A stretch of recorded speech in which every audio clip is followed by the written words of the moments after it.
সকালে উঠে প্রথম চিন্তা সেটাই হোক যেটা আপনি অর্জন করতে চান।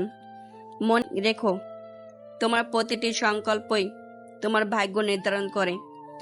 সাফল্যের কোনো গোপন রহস্য নেই, এটি প্রস্তুতি, কঠোর পরিশ্রম এবং ব্যর্থতা থেকে শেখার ফলাফল। সফলতা আপনাকে খুঁজে বের করতে হবে না, আপনাকে বের হতে হবে এবং সফলতাকে খুঁজে বের করতে হবে।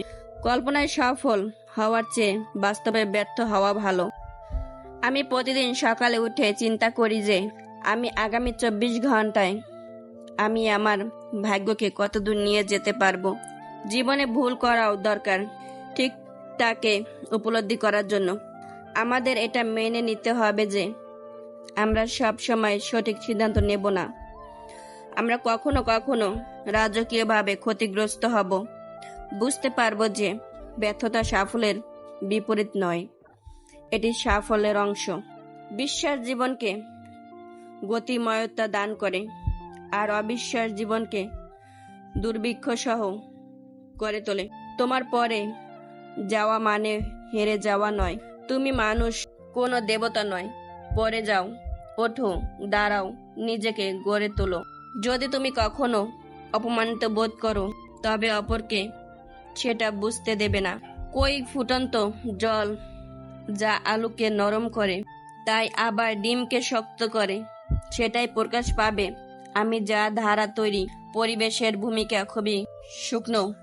সবাইকে অপমানের জবাব চর মেরে দেওয়া যায় না। মাঝে মাঝে ভাগ্যের জবাব কাজের মাধ্যমে দিতে হয়। যদি আপনি বাস্তবে সত্যি কিছু করতে চান, তাহলে কোনো না কোনো রাস্তা ঠিকই খুঁজে পাবেন।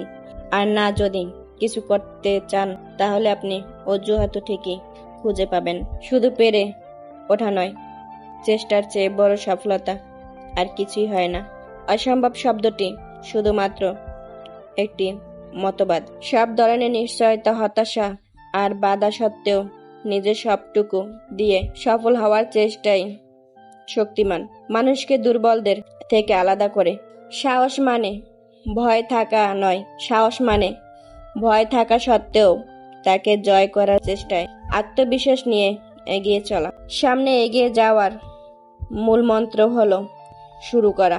সাময়িক ভালোর জন্য কোনো বড় পদক্ষেপ নিও না, হতে পারে সেটাই তোমার স্থায়ী কোনো ক্ষতিকারণ।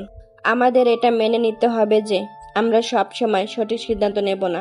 আমরা কখনো কখনো রাজকীয়ভাবে ক্ষতিগ্রস্ত হব। বুঝতে পারবো যে ব্যর্থতা সাফল্যের বিপরীত নয়, এটি সাফল্যের অংশ। সুখ কখনো তৈরিকৃত বস্তু নয়, এটি আপনার কর্মফল থেকে জন্ম নেয়।